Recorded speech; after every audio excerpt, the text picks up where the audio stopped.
हमारा सौभाग्य है कि 1000 वर्षों के अंदर दर्जनों पीढ़ियां चली गई। एक हसरत थी कि हम भारत को परम वैभव तक, भारत को श्रेष्ठ भारत के रूप में स्थापित करते हुए देख सके। 1000 वर्षों के अंदर वह 1000 वर्ष विदेशी आक्रांताओं का सामना करते हुए, गुलामी की जंजीरों को तोड़ते हुए व्यतीत हो गए। एक कालखंड ऐसा भी आया था जब लोगों ने मान लिया था कि गुलामी हमारी नियति बन चुकी है, अब हम इससे मुक्त नहीं हो पाएंगे। लेकिन भारत की चेतना, सुप्त चेतना ने अंगड़ाई ली। भारत फिर उठ खड़ा हुआ। आज स्वतंत्र भारत में आजादी के अमृत काल के दौरान भारत ने प्रधानमंत्री मोदी जी के नेतृत्व में जिस लड़ाई को आगे बढ़ाया है, जिस अभियान को आगे बढ़ाया है, हम सब भारतवासियों का दायित्व बनता है। किसी अभियान में भारत का भी और सनातन धर्म का भी कल्याण है। याद रखना, ये दोनों एक दूसरे के पूरक हैं। भारत का हित होगा तो सनातन धर्म का हित होगा, और सनातन धर्म का हित होगा तो भारत का हित होगा। दोनों अलग अलग करके नहीं देखे जा सकते। सनातन धर्म मजबूत होगा तो विश्व मानवता के कल्याण का मार्ग मजबूत होगा। सनातन धर्म की मजबूती के लिए भारत की मजबूती आवश्यक है, और भारत की मजबूती के लिए आवश्यक है कि उस भाव और भंगिमा के साथ कार्य करने वाले लोग मिले। ऐसे लोगों के हाथों में, धार्मिक हो या आध्यात्मिक हो या फिर राजनीतिक नेतृत्व, ऐसे हाथों में ही होने चाहिए जो देश को एक नई दिशा दे सके, देश को आगे बढ़ा सके, भारत को विकास की उन बुलंदियों की ओर पहुंचा सके जहां पर भारत आज से 1500 वर्ष पहले, 2000 वर्ष पहले जहां भारत था। और भारत ने पिछले 11 वर्ष के अंदर उस शानदार यात्रा को आगे बढ़ाया है। कोई सोचता था आज से 5 साल पहले, 10 साल पहले कि अयोध्या में राम मंदिर का निर्माण होगा? लोगों के लिए कल्पना थी। संघर्ष सनातन धर्मावलंबी करता था, लेकिन वो ये नहीं मानता था कि ये हो पाएगा। अच्छी सरकार चुनी गई, बन गया ना डबल इंजन की सरकार। डबल ताकत के साथ, डबल स्पीड के साथ कैसे बढ़ती है। गुलामी की बेड़ियां तोड़ डाली गई, गुलामी के ढांचे नष्ट हो गए। अयोध्या में रामलला का भव्य मंदिर का निर्माण हो गया और सनातन धर्म की ध्वजा पताका उसके ऊपर फहरा रही है। यह है भारत का वैभव जो प्रत्यक्ष दिखता है। कोई सोचता था काशी में काशी विश्वनाथ धाम, आज से 10 साल पहले कोई जाता था, 10 श्रद्धालु एक साथ आने में कठिनाई होती थी, 50 लोग नहीं जा सकते थे। आज काशी विश्वनाथ धाम में 50,000 श्रद्धालु एक साथ जा सकता है, दर्शन कर सकता है। इस समय 1.5 से लेकर 2 लाख श्रद्धालु प्रतिदिन वहां दर्शन कर रहा है। अयोध्या में 1.5 से 2 लाख श्रद्धालु प्रतिदिन दर्शन कर रहा है।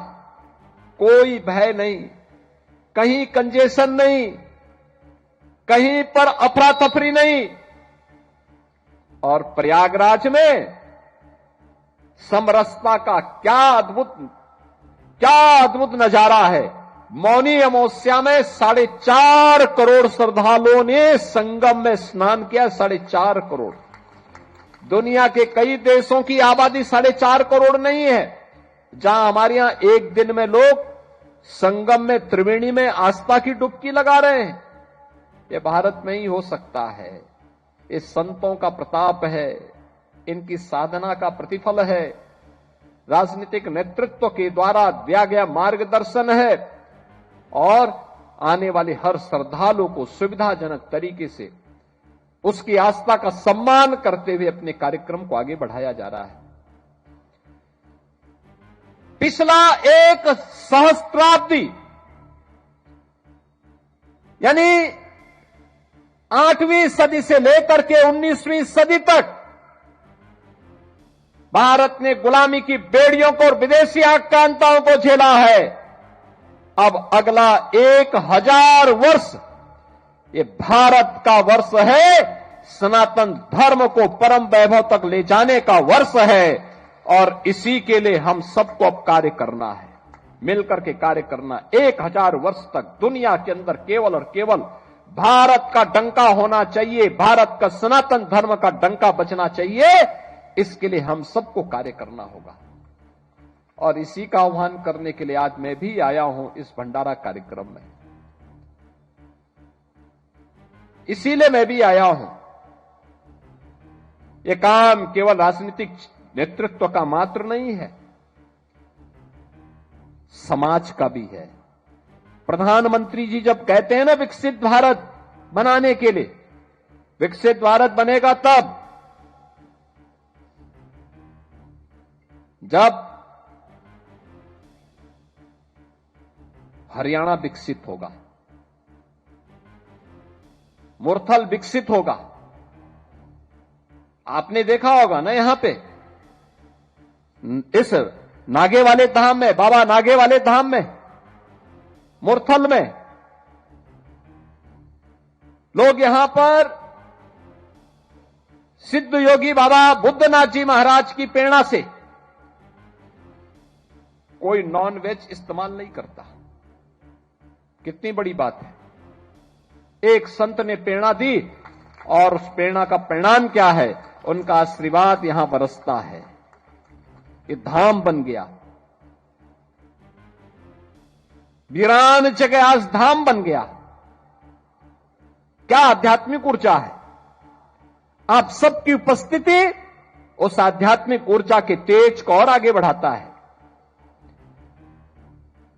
अगर यह निर्णय मुरथल ले सकता है तो यह निर्णय नहीं ले सकते कि हम इस क्षेत्र में नशा भी नहीं होने देंगे। नशा, युवा पीढ़ी को नशा से बचाएंगे। याद करना, नशा नाश का कारण है। नशा नाश का कारण है। देश का दुश्मन जब देश के खिलाफ कोई षड्यंत्र नहीं कर पा रहा है, कोई षड्यंत्र का मतलब अब उसे मालूम है कि सेना के बल पर वो भारत को नहीं दबा सकता, क्योंकि भारत के अंदर एक मजबूत सरकार है मोदी जी के नेतृत्व में। अगर किसी दुश्मन ने दुस्साहस किया तो उसमें मिट्टी में मिलाने की सामर्थ्य आज भारत के अंदर है, भारत के बहादुर जवानों के अंदर है। भारत की सेना, भारत के अर्धसैनिक बल के जवान, भारत के पुलिस के जवान उस दुश्मन को ऐसा मिट्टी में मिलाते हैं कि कहीं उसको कब्र लगाने के लिए जगह भी नहीं मिल पाती है। इसलिए वह सामने नहीं लड़ना चाहता है, चोरी छुपे वह भारत की नौजवान पीढ़ी को खराब करना चाहता है। कहते भी है ना, किसी देश के भविष्य को देखना तो वहां के युवाओं को देख लो, उनके विजन को देख लो, उनके हौसलों को देख लो। युवा अगर उत्साही है, युवा के मन में देश और समाज के प्रति कुछ कर गुजरने की तमन्ना है, तो उस देश का भविष्य उज्जवल है। जहां पे युवा शक्ति हताश हो, निराश हो, नशे की चपेट में हो, उसका कोई भविष्य नहीं हो सकता, कोई भविष्य नहीं हो सकता। याद करना, कोई अधिकार नहीं है हम लोगों को अपने युवाओं के भविष्य के साथ खिलवाड़ करने का, किसी को नहीं है। किसी को नहीं होना चाहिए। और इसीलिए मैं आप सबसे कहूंगा, एक अभियान चलना चाहिए नशे के खिलाफ, उन कुरीतियों के खिलाफ जो समाज को अंदर अंदर खोखला बना रहा है, उन कुरीतियों के खिलाफ जो समाज को चौराहे पर खड़ा करके हताशा और निराशा की गहरी खाई की ओर धकेल रहा है।